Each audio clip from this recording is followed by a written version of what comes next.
నా ప్రభువును రక్షకుడైన యేసుక్రీస్తు వారి నామములో ఈ మాటలు వింటున్న ఆత్మీయ కుటుంబ సభ్యులందరికీ నా యొక్క హృదయపూర్వక వందనాలు. అందరూ బాగున్నారు కదా? ప్రభు కృపను బట్టి మీరంతా క్షేమముగా ఉన్నారని నమ్ముతా ఉన్నాను. చిన్న ప్రార్థన చేసుకుని ఈ దిన వాక్యాన్ని ధ్యానము చేద్దాం. పరిశుద్ధుడా, ప్రేమగల తండ్రి, గొప్ప దేవుడా, కనికరం గల దేవా, నీకు వందనాలు. ఈ సమయంలో నీ మాటలు వినటానికి మేము ఆశ కలిగి ఉంటుండగా వాక్యం ద్వారా మా అందరితో మీరు మాట్లాడమని యేసు నామములో అడుగుచున్నాము తండ్రి. ఆమేన్. ఈరోజు దేవుని వాక్యము యెషయా గ్రంథము 41 అధ్యాయము 13 వచనము. నీ దేవుడైన యెహోవానగు నేనే, భయపడకుము, నేను నీకు సహాయము చేసేదనని చెప్పుచు నీ కుడి చేతిని పట్టుకొనుచున్నాను.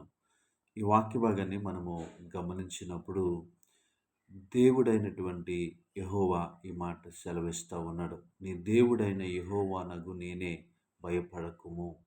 ఈరోజు ప్రతి వ్యక్తి కూడా శరీరానుసారంగా జీవిస్తున్న ఈ లోకంలో ప్రతి వ్యక్తి ఏదో ఒక భయానికి గురవుతూ ఉన్నాడు. ఏదో ఒక ఆందోళన బట్టి భయపడతా ఉన్నాడు. అయితే దేవుడైనటువంటి యెహోవా ఇలాగ మాట్లాడుతూ ఉన్నాడు. నీ దేవుడైన యెహోవానగు నేనే, భయపడకుము. ఈరోజు మనం చూస్తున్న ప్రతి భయాన్ని బట్టి మనము దిగులు చెందుతూ ఉంటాము.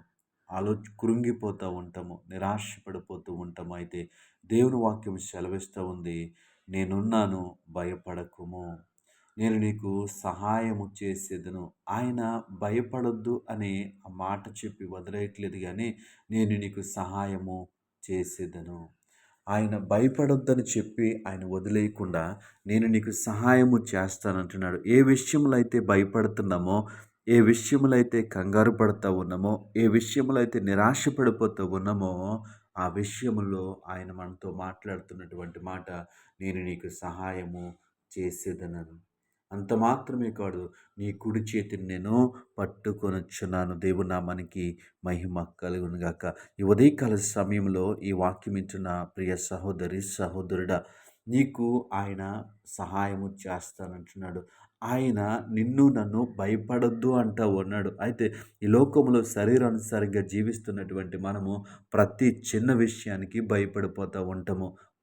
ప్రతి చిన్న విషయానికి మనము కంగారు పడిపోతూ ఉంటాం. నాకెవరు సహాయము, నా చెయ్యి ఎవరు పట్టుకుని నడిపిస్తారు, నాకెవరు తోడుగా ఉంటారు అని ఆలోచన చేస్తూ ఉంటాం. అయితే అలాంటి ఆలోచన మనము కలిగి ఉంటే ఈ ఉదయకాల సమయంలో దేవుని వాక్యం సెలవిస్తూ ఉంది, నేను నీకు తోడుగా ఉంటాను, నువ్వు భయపడకు, నీకు సహాయము చేస్తాను, నీ చెయ్యి పట్టుకుని నిన్ను నడిపిస్తాను అని దేవుడు వాక్యం ద్వారా మనతో మాట్లాడుతూ ఉన్నాడు. నిజమే, ఈ లోకములో శరీరానుసారంగా జీవిస్తున్నటువంటి మనము అనేక సార్లు ఇతరుల సహాయం కోసము ఎదురు చూస్తూ ఉంటాం. అనేక మంది మన ముందు ఒక మార్గాన్ని చూపిస్తే బాను అని ఆశపడుతూ ఉంటాం. అయితే దేవుని వాక్యము సెలవిస్తూ ఉంది, దేవుడైన యెహోవానగు నేనే, భయపడకుము.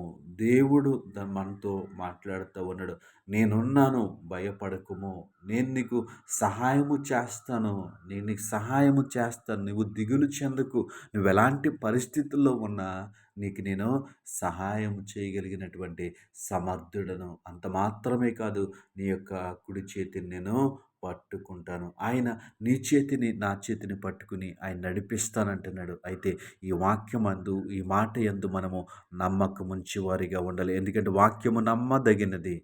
వాక్యము నమ్మదగినది. ఆయన మాటలో శక్తి ఉన్నది. ఆయన మాట నమ్మదగినటువంటి మాట.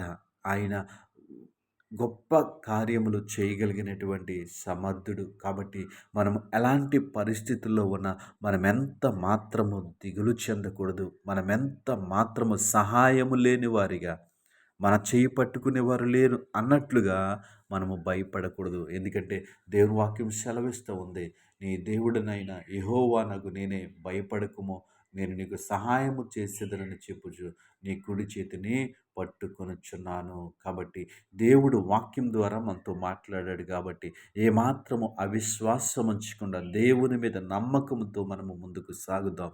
అట్టి కృప దేవుడు మనకి అనుగ్రహించునుగాక. ఆమేన్.